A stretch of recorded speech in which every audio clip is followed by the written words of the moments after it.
2026 தேர்தலில் அதிமுக தனிப்பெரும்பான்மையுடன் வெற்றி பெற்று ஆட்சி அமைக்கும். கூட்டணி ஆட்சி என அமித்ஷா பேசியிருந்த நிலையில் எடப்பாடி பழனிசாமி உறுதி. 2026 சட்டமன்ற பொதுத் தேர்தலில் மக்களுடைய பேராதரவை பெற்று அனைத்து இந்திய அண்ணா திராவிட முன்னேற்ற கழக கூட்டணி பெரும்பான்மையான இடங்களை வெற்றி பெற்று அதிமுக தனி பெரும்பான்மையோடு ஆட்சி அமைக்கும்.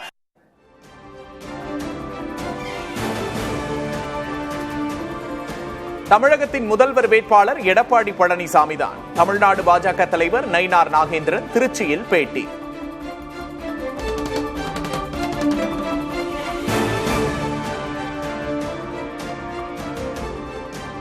தமிழகத்தில் 6 நாட்களுக்கு மிதமான மழை பெய்ய வாய்ப்பு. சென்னையில் லேசானது முதல் மிதமான மழை பெய்யும் என்றும் கணிப்பு.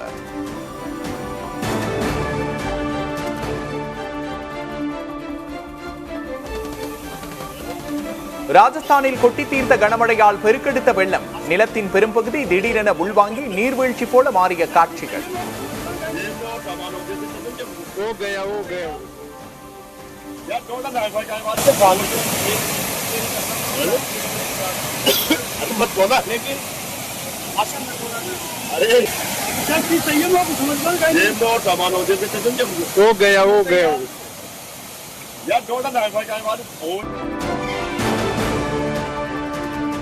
ஜம்மு, ஹிமாச்சல், உத்தராகண்ட் என வட மாநிலங்களின் பல்வேறு பகுதிகளிலும் தொடரும் கனமழை.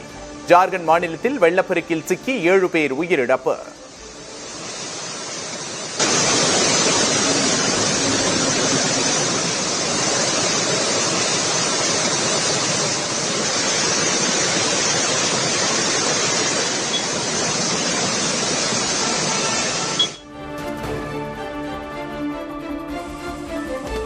தென்காசி மாவட்டம் குற்றால அருவிகளில் சீரான நீர்வரத்து. விடுமுறை தினம் என்பதால் குவிந்த சுற்றுலா பயணிகள்.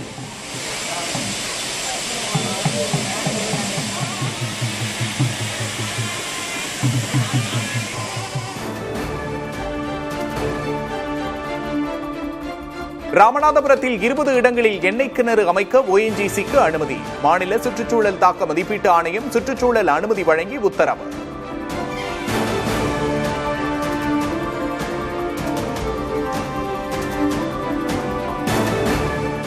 ராமநாதபுரத்தில் ஹைட்ரோ கார்பன் எடுக்கும் திட்டத்துக்கான சுற்றுச்சூழல் அனுமதியை திரும்பப் பெற வேண்டும். வைகோ, அன்புமணி, டிடிவி தினகரன், ஜவாஹிருல்லா, சீமான் உள்ளிட்டோர் வலியுறுத்தல்.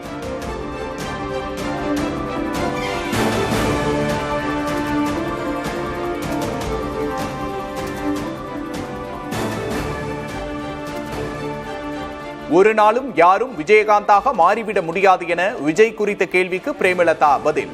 அரசியல் ரீதியாக தாவேகாவினர் அணுகினால் அது தவறானது என பேட்டி.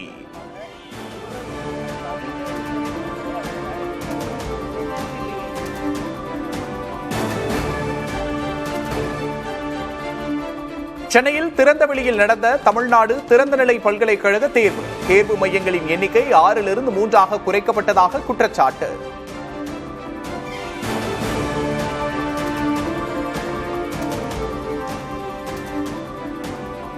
விண்வெளிக்கு மனிதர்களை அனுப்பும் இந்தியாவின் ககன்யான் திட்டம் முதற்கட்ட சோதனை வெற்றி பெற்றதாக இஸ்ரோ தகவல்.